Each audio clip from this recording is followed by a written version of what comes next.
क्या कह रहे हैं परमात्मा, संतों की महिमा कही न जाए, 68 तीर्थ चरणों पाए। यानी जो संत होते हैं, और संत कौन होगा आज ही हमें पूज्य गुरुदेव ने बताया कि वो पूर्ण परमात्मा कबीर साहिब ही एक सच्चे और पूर्ण संत की यहाँ पे भूमिका करते हैं। बाकी तो गांव गांव और गली गली में आपको नकली संत बहुत मिल जाएंगे, लेकिन वो संतों की श्रेणी में नहीं है। तो परमात्मा कहते हैं कि जो 68 तीर्थों का जो लाभ है, जो हम पहले बस करके जाया करते थे, 8-10 व्यक्ति इकट्ठी होके 2-4-5 हज़ार रुपए सबके हिस्से में आते थे, और 10-20 तीर्थ या फिर 68 तीर्थों की यात्रा वो बस हमारे को 1 महीने में 1.5 महीने में करवा के ले आती थी। कोई बस सही सलामत आ जाती थी, कोई एक्सीडेंट में 2-4 को मार के आ जाती थी। तो कहने का मतलब है जितने भी जो तीर्थ हैं, जहां जाने से हम लोग पुण्य की प्राप्ति मानते हैं, जहां हम अपनी आत्मा को एक शांति सी देते हैं झूठी, कि वहां जाने से आत्मा को शांति मिलेगी, भगवान प्रसन्न होंगे, हमें लाभ मिलेगा, हमारा काम धंधा ठीक ठाक चलेगा, हमारा शरीर ठीक रहेगा, बाल बच्चे ठीक रहेंगे। तो परमात्मा क्या कह रहे हैं, पूज्य गुरुदेव जी क्या कह रहे हैं, गरीबदास जी महाराज इस वाणी में कह रहे हैं कि संतों की महिमा कही न जाए, 68 तीर्थ चरणों पाए। इन 68 तीर्थों का लाभ आप एक जगह बैठे बैठे, यदि आप उस पूर्ण संत की शरण में हैं, तो आपको एक जगह ही वो सारा लाभ आपको मिल जाएगा। तो ये हम भक्तों के लिए एक सोचनीय एक बात है। आज बहुत सारे भगत भाई बहन हैं, नाम दीक्षा लेने के बाद भी और इतना ज्ञान लेने के बाद भी वो कहते हैं भगत जी हम वहां पे जा रहे हैं, मगहर जा रहे हैं देखने के लिए, बच्चों की छुट्टियां पड़ गई, हम मगहर जा रहे हैं जहां परमात्मा सहशरीर गए थे। हम भगत जी वो कबीर चौरा देखने के लिए जा रहे हैं। भगत जी हम जगन्नाथपुरी जा रहे हैं जहां बैठ के परमात्मा ने समुद्र रोका था, मंदिर बनवाया था। भगत जी हम छुड़ानी जा रहे हैं। पुण्यात्मा, ये बेवकूफ भरी बातें हैं। ये जब सारे तीर्थों का फल हमारे सतगुरुदेव जी के चरणों में अर्थात उनकी सत भक्ति में है, तो भला हमें इन तीर्थों पे जा जाके धक्के खाने की आज क्या आवश्यकता है। जिस समय वो परमात्मा आए थे और उनके जाने के बाद ये यादगार बन चुकी हैं। जिस समय वो भगवान थे संत रूप में, उस समय तो हमने उनको भगवान माना नहीं, हमने उनको पूजा नहीं, हमने उनकी सेवा की नहीं। जो लाभ उस समय वो दे सकते थे शरीर में रहते सहते, उस समय तो हमने लिया नहीं। आज उनके जाने के बाद बताओ कहां से हमें वो लाभ मिल जाएगा।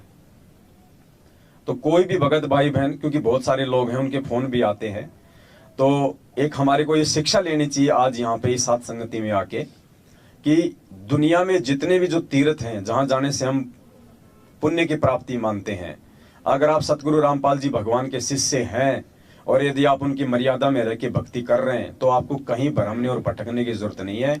आपका घर जहां अपने भगवान का दरबार लगा रखा है, वो सबसे बड़ा वो तीर्थ है। और उससे भी बड़ा तीर्थ यदि कहीं कोई साध संगत हो रही है और मर्यादा में हो रही है, जहाँ पे सैकड़ों भाई बहन आते हैं, तो समझो वो जगन्नाथ और बद्रीनाथ से भी लाखों गुना ज्यादा बड़ा वो धाम है। वहां यदि आप अपने शरीर से सेवा करोगे और अपने जुबान से यदि आप कोई परमात्मा की महिमा गाओगे, तो उससे बड़ा पुण्य आप जी 68 तीर्थों पे घूम के भी नहीं प्राप्त कर सकते। तो ये देखो, ये भक्ति बोध पुस्तक है जो हम नित्य नियम करते हैं। इसका पेज नंबर 23 है। इसमें लिखा है गुरु सेवा महत्म में, गंगा यमुना बद्री समेते, जगन्नाथ धाम है जेते। यानी चाहे गंगा हो, चाहे जमुना हो, चाहे ये बद्रीनाथ हो, और जगन्नाथ धाम है जेते। जगन्नाथ सहित जितने भी धाम हैं, भर में फल प्राप्त होए न जेतो। उतना फल तुम इन सभी तीर्थों पे भरम के भटक के समय और पैसा प्राप्त करके भी प्राप्त नहीं कर सकते, जितना गुरु सेवा में पावे फलते। तो अब गुरु सेवा क्या है? सबसे बड़ी गुरु सेवा है मर्यादा में रह के अपने आत्म कल्याण के लिए भक्ति करना। ये सबसे बड़ी सेवा है। दूसरी सेवा है हम परमात्मा के वचन में चलें, हम परमात्मा की वाणियों में चलें, अपने जीवन को वाणियों के अनुसार हम ढालें।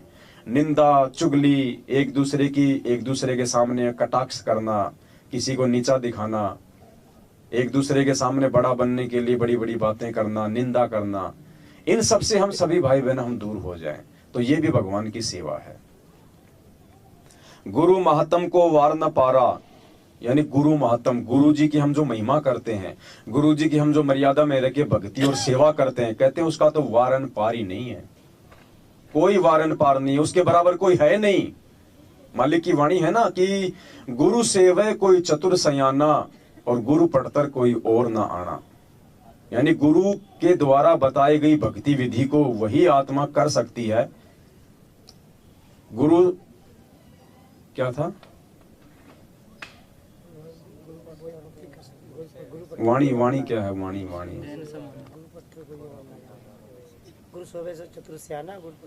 गुरु सेवय कोई चतुर सयाना। यानी गुरु जी के द्वारा बताई गई भक्ति विधि को मर्यादा में रह के कोई चतुर सयाना मतलब कोई विशेष पुण्यकर्मी आत्मा ही कर सकती है, क्योंकि उसको मालूम पड़ जाएगा कि गुरु पढ़तर और न दूजा, गुरु जी के समान दुनिया में और कोई नहीं है। हाँ, 14 जून को जो लोगों ने प्रगट दिवस जो मनाया है, अभी लाखों की संख्या में देखा देखी में हमारे भाई बहनों ने, मैनेजमेंट वालों ने, अब बताओ इस परमात्मा की वाणी के बिल्कुल विपरीत ये आत्माएं जा रही है। गुरु सेवय कोई चतुर सयाना, गुरु पढ़तर कोई और ना आना। अब गुरु जी के समान जब वाणी कह रही है, दूसरा कोई है ही नहीं कोई धरती पे, कोई दुनिया में। अरे चलो इंसान होता तो दूसरी बात थी, इंसान तो छोड़ो, हम तो कागज की फोटो को हम गुरु से ज्यादा हम लोग महत्व दे रहे हैं। गुरु जी को भोग लगाने की बात आती है तो हमारे जो भाई बहन है मैनेजमेंट वाले वो चिढ़ जाते हैं कि तुम गुरु जी को भोग क्यों लगा रहे हो, कब कहा गुरु जी ने भोग लगाने के लिए। और उस कागज की फोटो को बताओ बड़े शान से भोग लगाया जा रहा है। क्या मिलेगा भाई?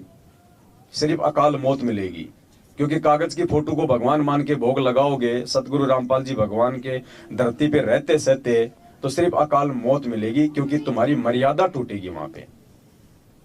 तो इसलिए परमात्मा इस वाणी में कहते हैं कि गुरु सेवय कोई चतुर सयाना, गुरु पढ़तर कोई और नाना।